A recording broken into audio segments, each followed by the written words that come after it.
problemas com dinheiro, se separa de pecados, de tentações.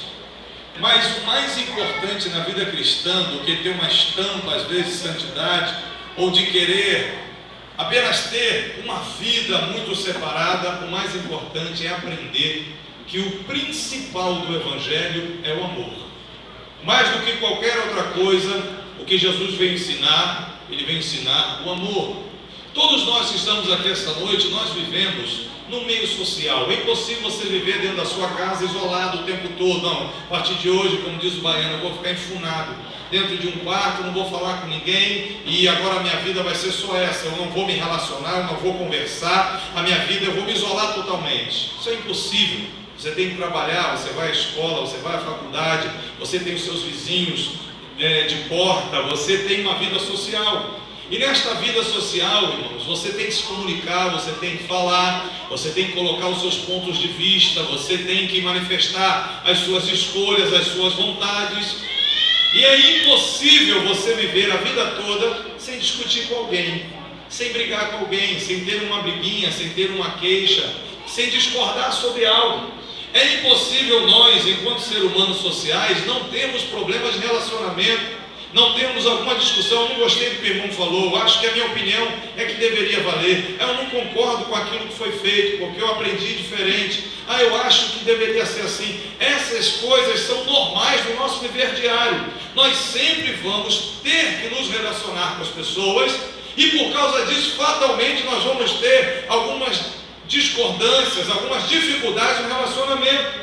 Mas o que faz a diferença na vida do verdadeiro cristão não é o fato dele nunca brigar ou nunca discutir. O que faz a diferença realmente na vida do cristão é a capacidade que ele tem de perdoar, a capacidade que ele tem de dar outra chance, de mesmo não tendo o seu ponto de vista como vencedor, saber perdoar, saber voltar atrás e buscar outra vez um bom relacionamento, uma boa amizade e viver bem onde quer que ele esteja. Repito, dentro do casamento, com os filhos, com os pais, no trabalho, na escola, na igreja, no ensaio do conjunto, com as lideranças, com o ministério.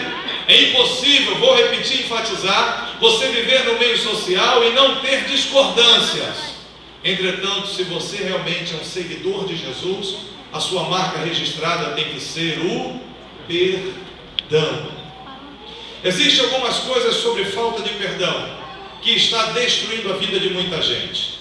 Não adianta apenas você frequentar a igreja, não adianta apenas você fazer parte do hall de membros, se o seu coração é um coração cheio de ódio, de raiva, de mágoa, de ressentimento. Não adianta você liderar alguma coisa na igreja se o seu coração é um coração perseguidor, se o espírito, ou melhor, se o desejo de vingança está dominando você. Não adianta nada o cristianismo que a gente vive, se for fundamentado na vingança, no toma lá da cá, eu vou dar a forra, eu vou descontar, isso não fica assim.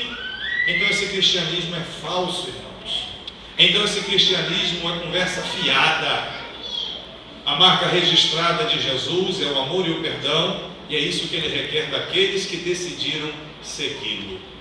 Abra sua Bíblia em Mateus capítulo 18, vamos começar a ver e nos aprofundar sobre isso. O que a falta de perdão pode fazer na vida de uma pessoa, na vida de um descrente, na vida de um crente, enfim. Mateus capítulo 18, a partir do versículo 32. Mateus 18, 32. Se você não achou, olhe para mim, eu leio para você, para a gente ganhar tempo. Diz assim: então o seu senhor, chamando-o à sua presença, disse-lhe: servo malvado, perdoei-te toda aquela dívida, porque me suplicaste. Não devias tu igualmente ter compaixão do teu companheiro, como eu também tive misericórdia de ti? E indignado, o seu senhor o entregou aos atormentadores, ou verdugos, ou carrascos, até que pagasse tudo o que devia. Diz Jesus: assim vos fará também meu Pai Celestial, se do coração não perdoardes cada um a seu irmão as suas ofensas.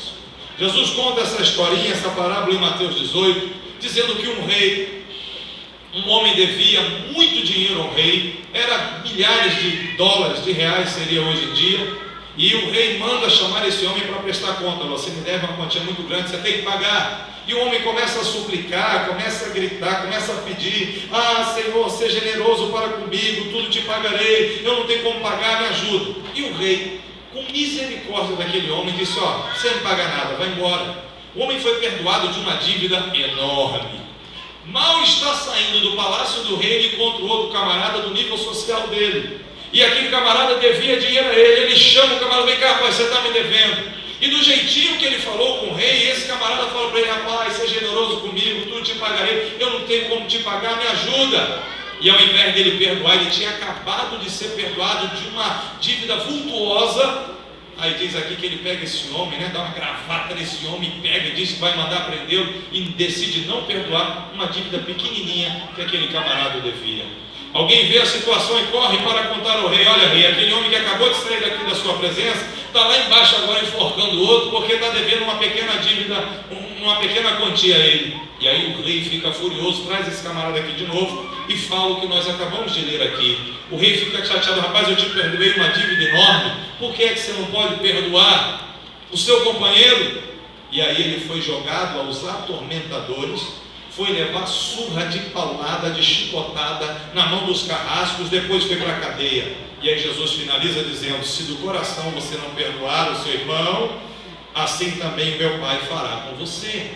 Então a primeira coisa que acontece com quem não está disposto a perdoar, escute, o marido que não quer perdoar a esposa que não perdoa o marido. E existe muita gente boa hoje que entra na igreja evangélica mantendo aparência, mantendo o status quo, o marido com a esposa, parece que está tudo bem, mas em casa o pau está quebrando, uma confusão, uma vergonha. Os vizinhos de janela, os vizinhos de parede dizem: como é que pode? Esse camarada diz que é crente evangélico, a gente só ouve grito, confusão, xingamento, palavrão, uma confusão terrível. Como é que pode? Isso escandaliza o evangelho, porque as pessoas olham para nós e acreditam que nós somos parecidos com Jesus, e Jesus pregou o amor, pregou a amizade, pregou o bom relacionamento. Como é que pode um casal estar escandalizando o nome de Jesus onde vive? Por causa de briga, de xingamentos, de confusão, de discussões, até mesmo pancadaria. E aqui Jesus disse que quem age desta forma, não libera perdão, não perdoa, é entregue aos atormentadores. Pelo menos duas coisas a gente vê aqui nesse texto. Primeiro, toda pessoa que não libera perdão, ou seja, a falta de perdão, ela provoca uma tortura. Primeiro, no aspecto psicológico. O marido briga, discute com a esposa antes de ir para o trabalho e sai para o trabalho. Esse camarada, ele vai passar o dia todo atormentado por aquela briga. Ele vai ficar o tempo todo remoendo: rapaz, eu não podia ter discutido com a minha mulher, briguei com ela. Ele se distrai com ele está atento ao seu trabalho, mas quando ele para, ele lembra que lá na casa dele não está bem, e ele vai ter que voltar no final do dia e enfrentar aquela situação. Então isso lhe traz, de certa forma, uma tortura psicológica. A mulher também em casa pode passar o dia todo tranquilamente, mas ela vai estar sempre com aquele negócio ruim, porque ela não está bem com seu esposo.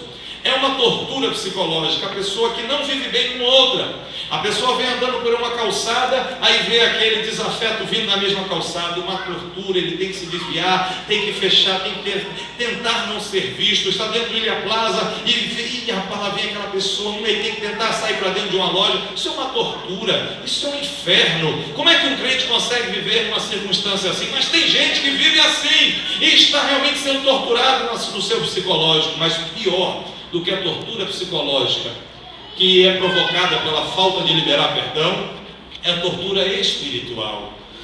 A palavra do Senhor diz que aquele homem foi jogado na mão dos carrascos para ser atormentado. Quem não perdoa o seu pai, a sua mãe, o seu esposo, a sua esposa, colega de trabalho, colega de escola, colega de faculdade, irmãos na igreja, seja quem for, essa pessoa começa a entrar numa tormenta espiritual.